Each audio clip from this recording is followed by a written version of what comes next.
Hello everybody and welcome back to the Pursuit of Homestead. It is Monday and I just got done with my 9-to-5 job, and this whole video is going to be how I fit homesteading into a 9-to-5 afterwards and a little bit beforehand. So for today after work, I did my normal bunny chores. We are going to see the rabbits and we are going to make sure they're all healthy and okay, that they have food, water, and hay, and honestly just get a couple snuggles in.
Next, we're going to go over, I planted some peas in this area, and instead of doing a cattle panel trellis, which is one of my favorites, but it is kind of heavy and expensive, I decided to just take a couple of these T-posts that I already had, and we're just going to kind of weave some string that I already had too and make a little trellis. It might only last one season, but I think the peas will do great on it.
On Tuesday, I woke up, turned on my seedling lights, and just checked on everything, gave it some water, and then I was off to work.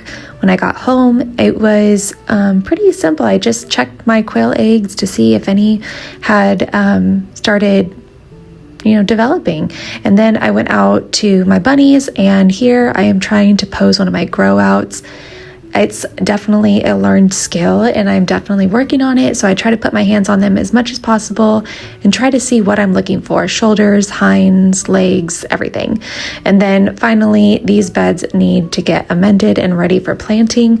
So I'm trying to do like one a night or something like that. And so here I'm taking off the wood chips and I'm going to amend it and get it ready for planting.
Wednesday, I had no energy, so I picked one handful of weeds. I measured some asparagus and looked at my microgreens. And then Thursday, went to work, listening to my audiobook, of course, Remarkably Bright Creatures. And then it was time to put my quail eggs into lockdown. So I looked at each and every single one of them to see if they had been developed, and I threw out the ones that had not, and I put the rest in lockdown with a higher humidity for them to now hatch.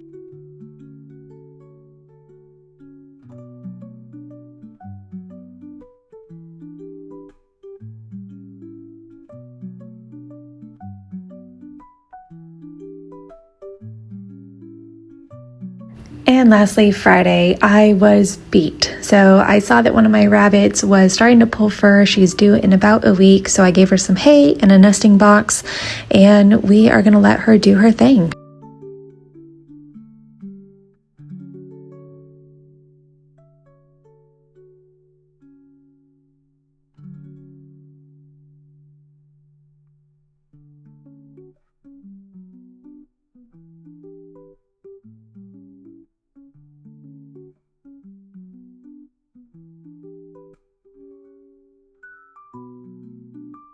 And lastly, some of the quail are hatching, and it was just so wonderful to see. I've never done this before, so it really is remarkable. And that is the week. It was exhausting, but every day we did a little bit, and by the weekend I didn't have as much chores, so it worked out great. I hope you enjoyed it, and have a good day, guys.